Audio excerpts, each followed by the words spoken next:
பேசுங்கப்பா. தேவனே நான் உமதண்டையில்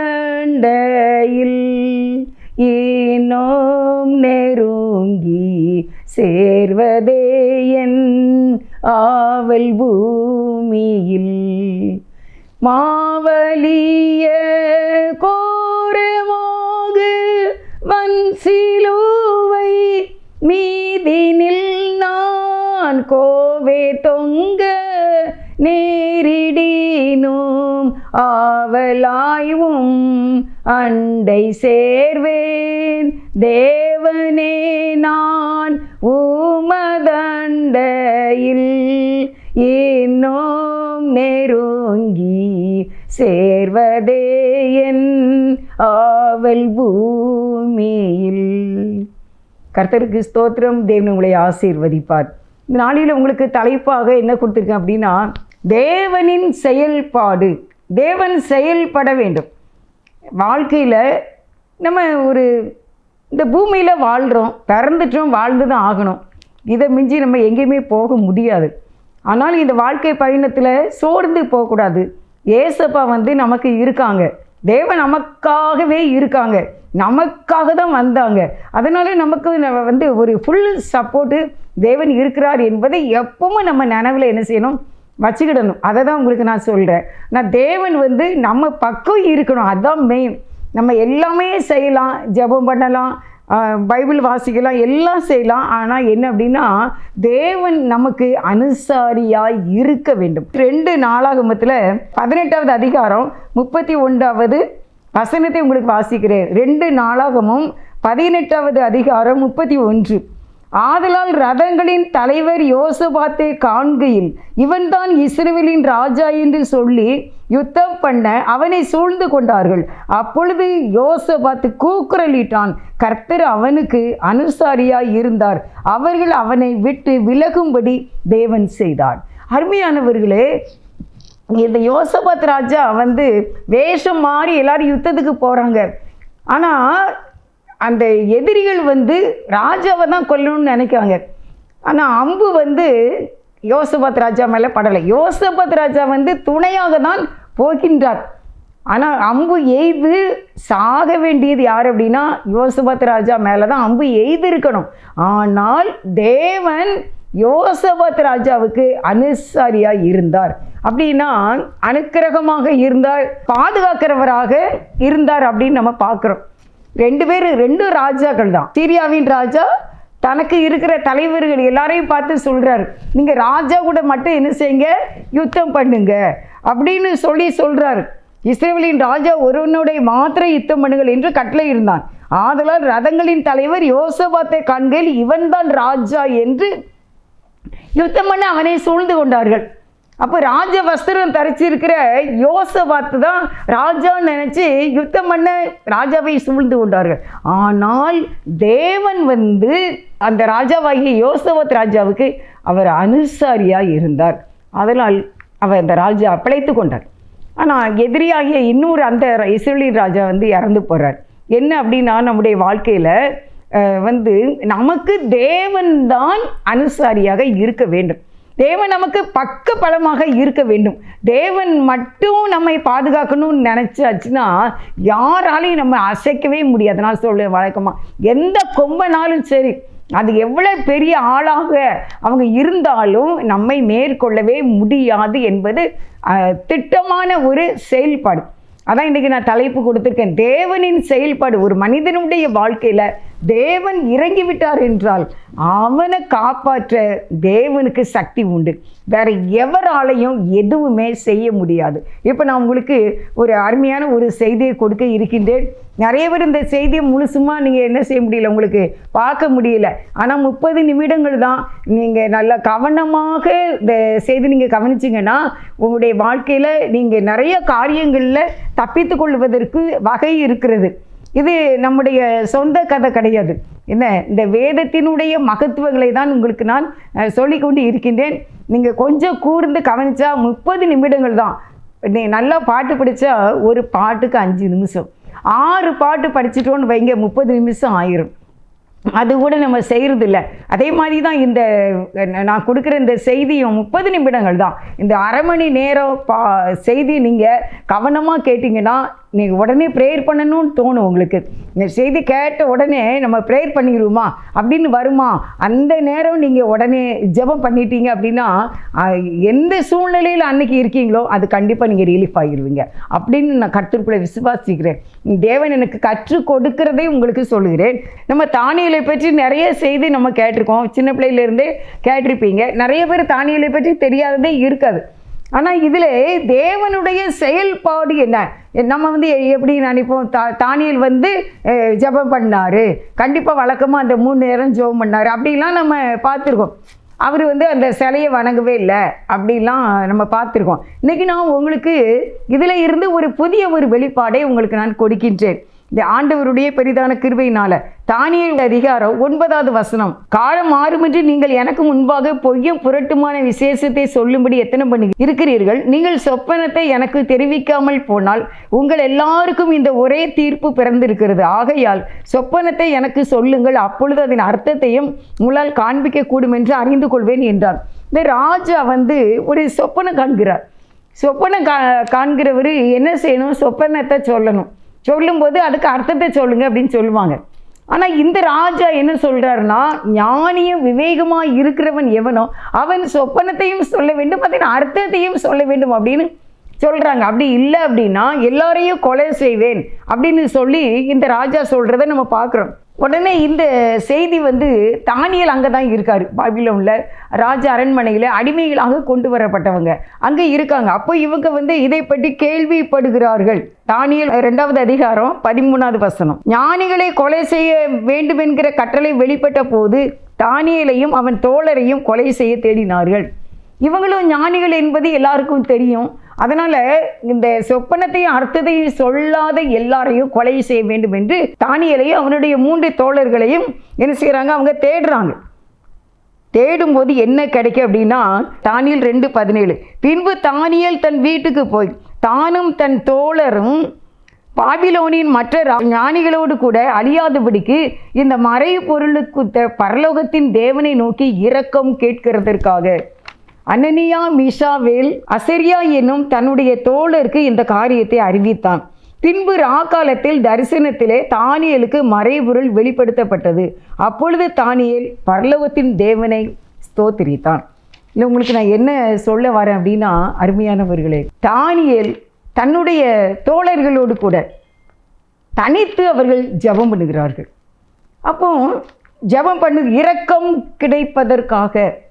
ஏன்னா இந்த சொப்பனத்தையும் அர்த்தத்தையும் இந்த ராஜாவுக்கு சொல்லலை அப்படின்னா கொலை செய்யப்பட வேண்டும். அப்போ இப்போ இவரால் முடியலை அப்படிங்கிற அந்த நேரத்தில் அவர் தானியேல் தன்னுடைய தோழர்களை கூப்பிட்டு அவர் ஜெபம் பண்ணுகிறார். தானியேல் 1வது அதிகாரத்தில் 9வது வசனம் வாசிக்க, தேவன் தானியேலுக்கு பிரதான தலைவனிடத்தில் தயவும் இரக்கமும் கிடைக்கும்படி செய்தார். இதான் இதுல விசேஷம். தேவனுடைய செயல்பாடு அப்படின்னு உங்களுக்கு சொல்றேன். தேவனிடத்தில் இரக்கம் கிடைக்கிறது. தேவன் தானியேல் 1:9, தேவன் தானியேலுக்கு பிரதானிகளின் தலைவனிடத்தில் தயவும் இரக்கமும் கிடைக்கும்படி செய்தார். அப்ப இதுதான தேவனுடைய செயல்பாடு. ஞானம் இருக்கு, அறிவு எல்லாமே கொடுத்தது தேவன் தான். நம்ம நினைக்கிறோம் தானியேல் இவ்வளோ அறிவுள்ளவராக இருந்தார், யாதொரு மாசு இல்லாதவராக இருந்தார், எல்லாமே இருந்தார், அறிவு ஞானம் ஹேண்ட் ரைட்டிங் முதற்கொண்டு சகல எழுத்திற வல்லவராக இருந்தார். யாதொரு மாசு இல்லாதவர்களும் அறிவுள்ளவர்களும் நல்ல ஞானம் உள்ளவர்களும் அழகு உள்ளவர்களுமாக அவர்கள் காணப்பட்டார்கள். அப்படி இருந்தாலும் தயவும் இரக்கமும் கிடைத்தது தேவனால் தான். அருமையானவர்களே, நம்முடைய வாழ்க்கையில் கூட டேலண்ட் இருக்கலாம், திறமை இருக்கலாம், பணம் இருக்கலாம், செல்வம் இருக்கலாம், ஆள் பலாபலங்கள் இருக்கலாம், என்ன இருந்தாலும் தேவனுடைய தயவும் இரக்கமும் ஒரு மனிதனுக்கு வேண்டும் என்று ஆணித்தரமாக சொல்லுகின்றேன். அங்கே பரலோக ராஜ்யத்தில் இருந்து உதவி வராவிட்டால் நம்ம எதுவுமே செய்யவே முடியாது. என்ன நம்ம பிளான் பண்ணுங்க, முடியவே முடியாது. நம்ம நிறைய பார்க்குறோம், நம்ம வீடியோவில் பார்க்குறோம், அரசியலில் பார்க்குறோம். ஏன்னா எத்தனையோ தலைவர்கள், நான் கூட ஒரு தலைவர் அவர் ஒரு தடவையும் ஜெயிக்கவே இல்லை, அவர் இடத்துல வேணால் ஜெயிச்சிருப்பார், முதலமைச்சராக வரவில்லை. நீங்கள் திடீர்னு அரசியல் பேசுகிறீங்களேன்னு நினச்சிடாதீங்க. அப்போ அவர் நிறைய தான தர்மங்களையும் செய்கிறாரு. நல்ல ஒரு மனுஷனாக தான் இருந்திருக்காரு. எல்லாருக்கும் அள்ளி அள்ளி கொடுத்துருக்காரு. அவர் இறந்துருக்கும் போது கூட நிறைய பேர் அழுறாங்க, இந்த மாதிரிலாம் அவர் செய்திருக்காரு, எனக்காண்டி செய்திருக்காரு அப்படிலாம் சொல்கிறாங்க. ஆனால் அவர் முதலமைச்சராக வரவே இல்லை. அப்போ என்ன அப்படின்னா, அந்த தேவனுடைய தயவும் இறக்கமும் அவருக்கு என்ன செய்துட்டு கிடைக்காம போயிட்டு கடைசி வரைக்கும். அதாவது எனக்கு ஆச்சரியமாக இருந்தது, இப்படி ஒரு மனிதன் தன்னுடைய சம்பாத்தியத்தை ஆண்டவரை ஏற்றுக்கொள்ளாதவனாக இருந்தாலும் கூட அவர் இப்படியாக அள்ளி அள்ளி கொடுத்தாலும் அந்த முதலமைச்சராக அவர் வரவே முடியாமல் போயிட்டு. அப்போ நம்ம அதை பார்க்கும்போது என்ன நினைக்கும், ஆண்டவர் அவருக்கு அந்த முதலமைச்சர் சிங்காசனத்தை என்ன செய்யலை, கொடுக்கலை. அப்போ தேவ தயவு யாருக்கு இருக்கோ அவங்க தான் வர முடியும். அதான் ஏசப்பா பிலாத்திட்ட பேசும்போது சொல்கிறார். பிலாத்து என்ன சொல்கிறாரு, பிலாத்து ராஜா என்ன சொல்கிறார் அப்படின்னா, இயேசுவை பார்த்து, உன்னை கொல்லவும் எனக்கு அதிகாரம் உண்டு, உன்னை விடுதலை ஆக்கவும் எனக்கு அதிகாரம் உண்டு அப்படின்ட்டு பிலாத்து அரசன் சொல்லுகின்றார். அப்போ இயேசுவாதுக்கு என்ன சொல்லுவாங்க தெரியுமா, பரலோகத்தில் இருந்து ஒருவனுக்கு அதிகாரம் கொடுக்கப்படாவிட்டால் ஒன்றையும் பெற்றுக்கொள்ள முடியாது. இன்றைக்கி இந்த இடத்துல இவ்வளோ பெரிய ஒரு கிராஸ் டிவியில் இங்கே இந்த போக்கஸ் வச்சுருக்காங்க, 4 போக்கஸ் வச்சுருக்காங்க பாருங்கள். ஒரு சூரியன் மாதிரி, ஆனால் கூலாக தான் இருக்கும். ஆனால் ஒரு பயங்கர வெளிச்சமாக அவ்வளோ பெரிய சூரியன் மாதிரி வச்சுருக்காங்க. இந்த இடத்துல வர்றதுக்கு எனக்கு எந்த தகுதியுமே கிடையாது. நான் ஒரு ஏழை குடிசையில் வாழ்ந்த மகள் தான். ஆண்டவருடைய தயவு இரக்கமும் இருக்கும்போது அவர் எங்கேயோ நம்ம கொண்டு போயிடுவார்.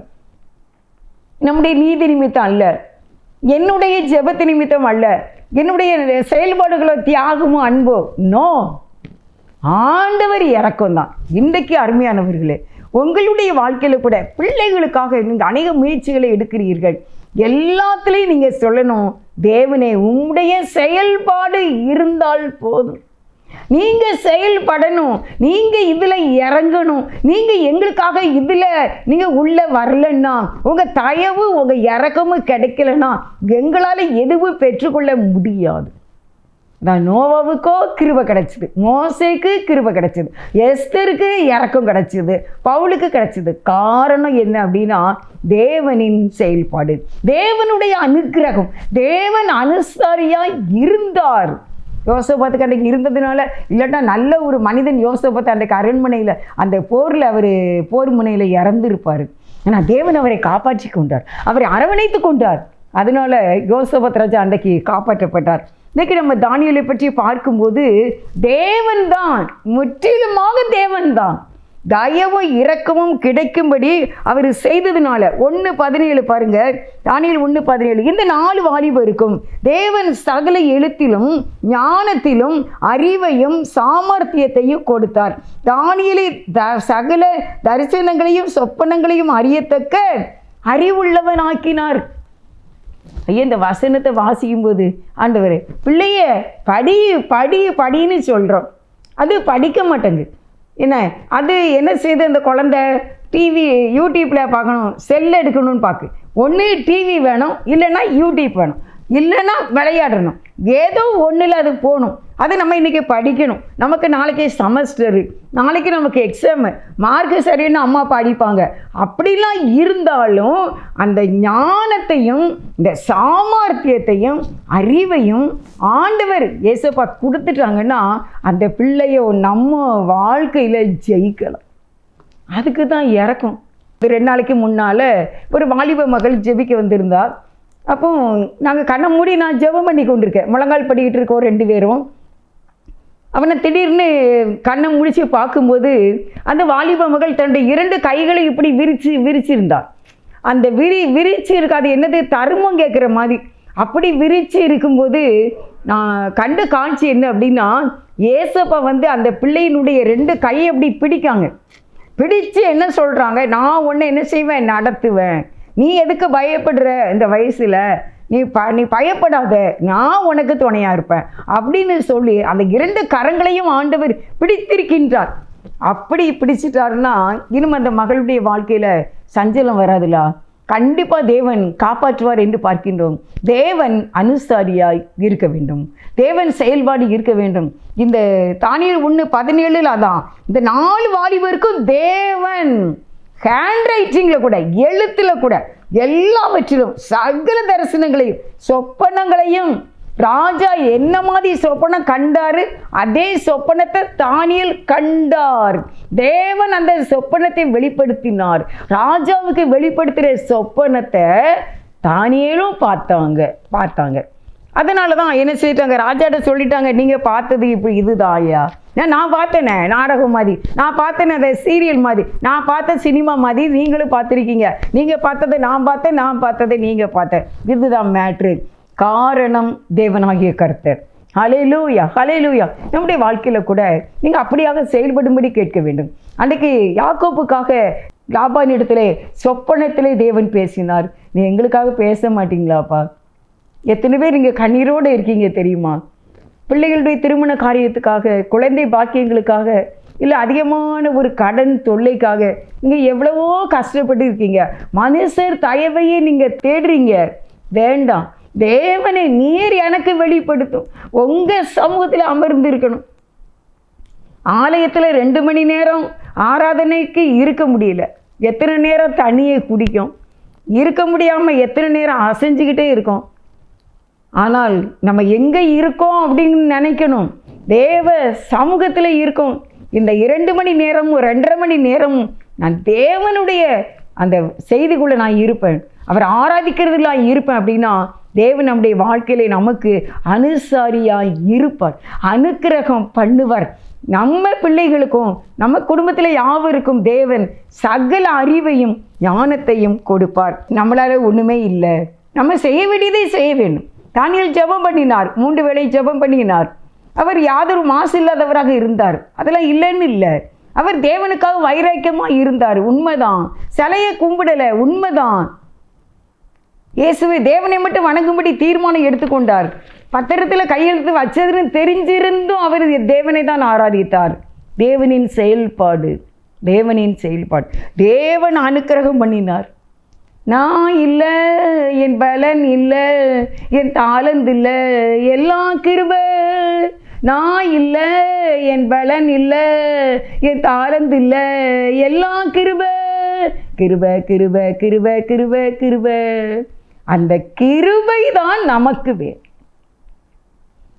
பாவிதான் பாவத்தை மூடி போடுகிறாரு, நம்முடைய பாவத்தை எண்ணாதிருக்கிறாரு, நம்முடைய அக்கிரமத்தை மன்னித்து நமக்கு செயலாற்றும்படி இறங்கி வருகிறார். அன்பு.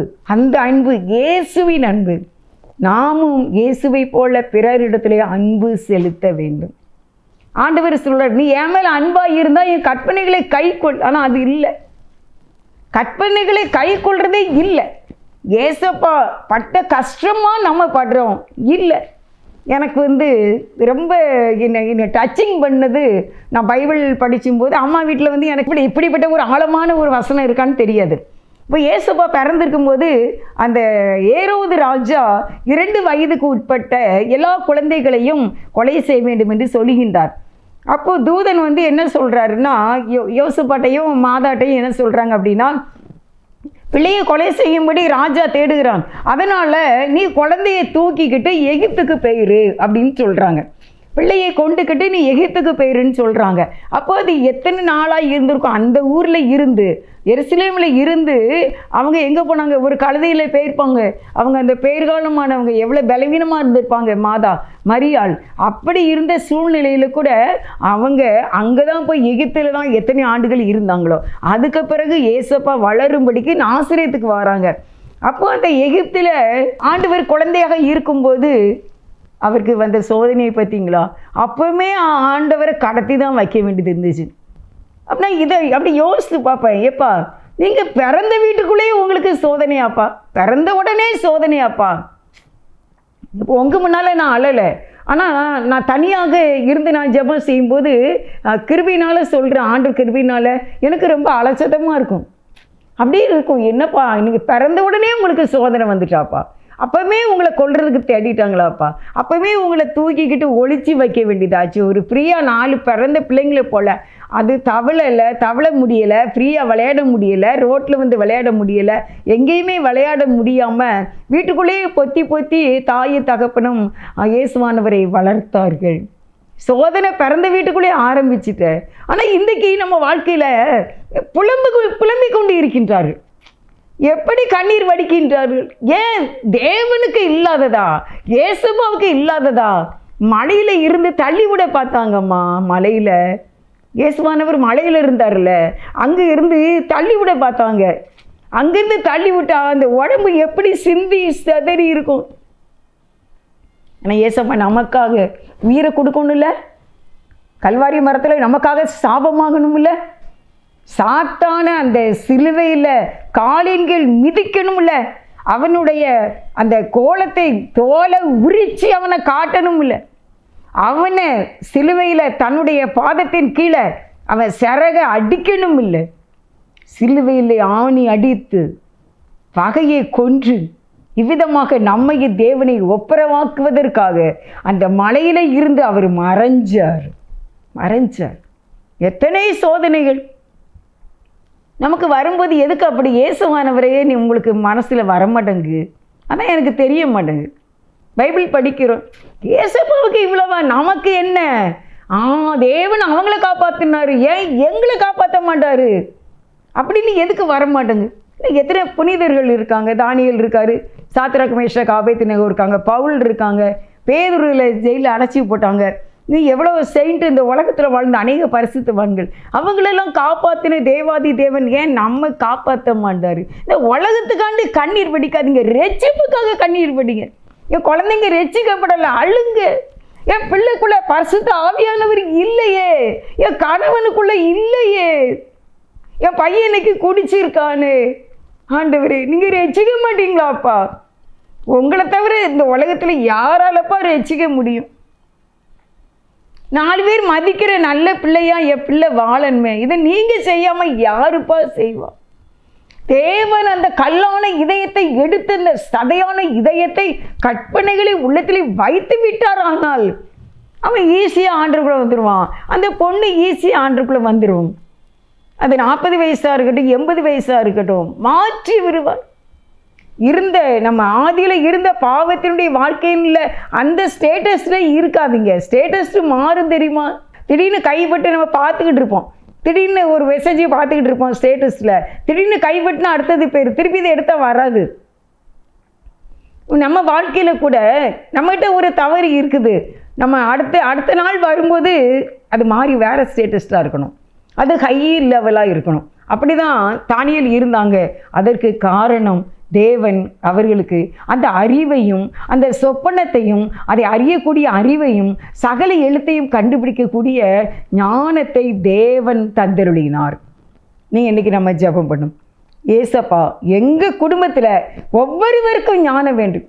ஒருவேளை 5 வயது குழந்தையாக இருக்கலாம், 20 வயது பிள்ளையாக இருக்கலாம், மகனாக இருக்கலாம், 40 வயசாக இருக்கலாம், 30 வயசாக இருக்கலாம், 50 இருக்கலாம், 60 இருக்கலாம், 65 இருக்கலாம், 70 இருக்கலாம், 75 இருக்கலாம், 80 இருந்தால் கூட தேவனை நீர் எங்களுக்கு அனுசாரியாய் இருந்தருள், தேவனை எங்களுக்கு நீர் இரக்கம் காட்டியருளும், தயவு உங்கள் தயவு உங்கள் இறக்கம் எங்களுக்கு வேண்டும் ஐயா, வேண்டும் ஐயா.